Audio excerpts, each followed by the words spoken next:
Ito ang 10 ugali na dapat iwasan para yumaman. Number 1, inggit. Mas mabuting pumikit kapag nakakaramdam ng inggit. 2, katamaran. Magbanat ng buto kung kaya naman nating magtrabaho. 3, chismisan. Hindi tayo yayaman sa pakikialam sa buhay ng iba. 4, katakawan. Masama ang sobrang katakawan dahil hindi rin ito mabuti sa kalusugan. 5, paninira. Huwag natin siraan ang isang tao para lang umangat tayo. 6, pagiging mabisyo. Hindi tayo uunlad kung puro bisyo ang ating inaatupag. 7, kayabangan. Iwasan ang laging magpa-impress sa iba kung mauubos naman ang pera. 8, crowd mentality. Suportahan natin at maging masaya tayo sa tagumpay ng iba.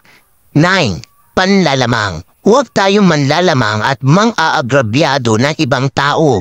10, pagpapabukas. Gawin na natin ang mga bagay na kaya nating gawin ngayon. Kaya lagi mong tatandaan, laging isipin ang kinabukasan. Huwag puro chismisan. Ang pairalin ang kahalagaan ng oras para sa mga bagay na dapat gawin para umasenso sa buhay. Huwag natin sayangin ang bawat segundo ng ating buhay para lang sa mga bagay na walang katuturan.